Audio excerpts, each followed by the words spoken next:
Embattled British Prime Minister Boris Johnson has resigned, saying it is clearly the will of the Conservative Party that there should be a new leader.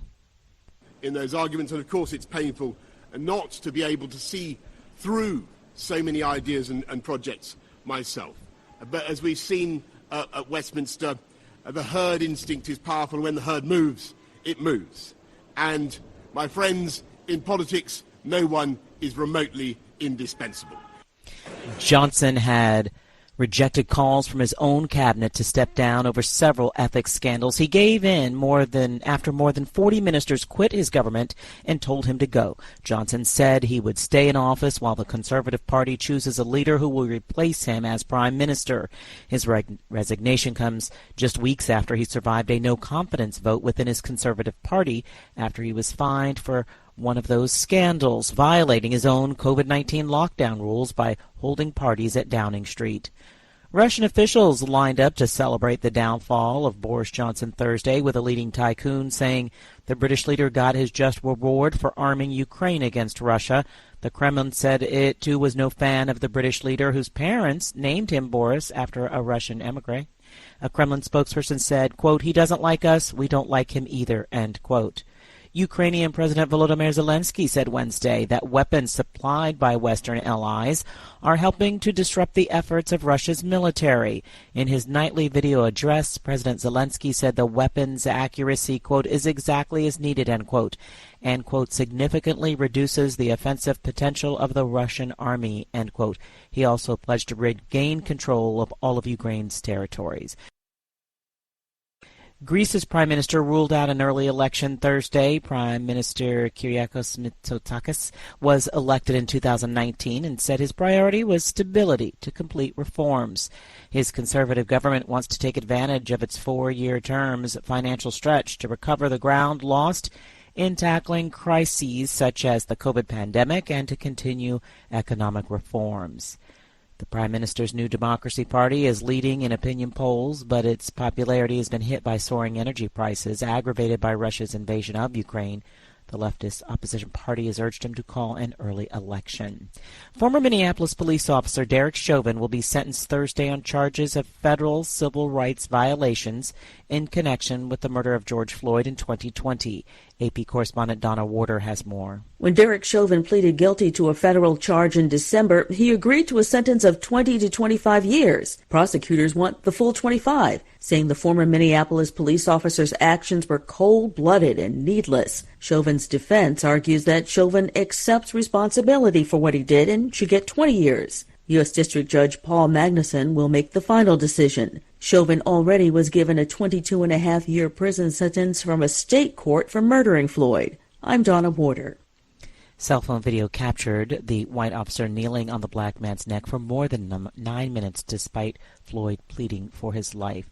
His death sparked protests in Minneapolis and around the world in a reckoning over police brutality and racism.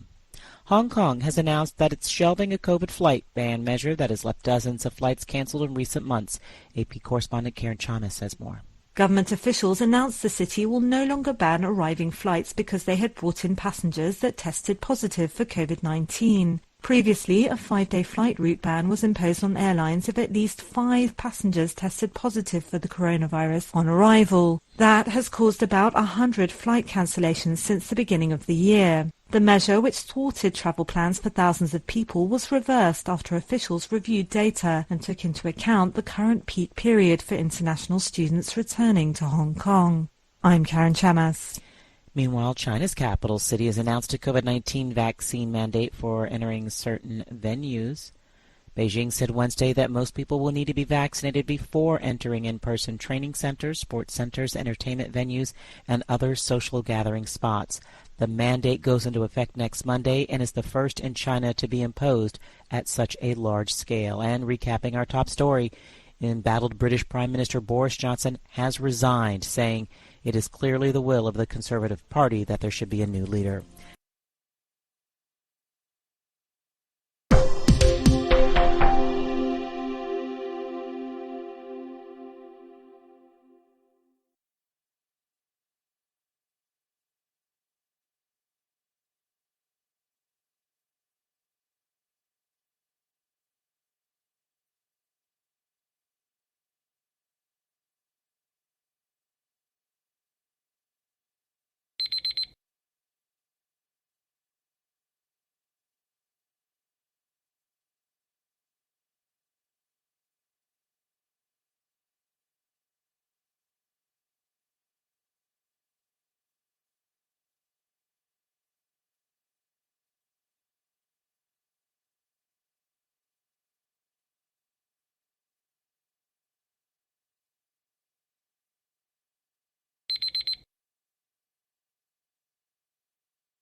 Hi, thank you for watching.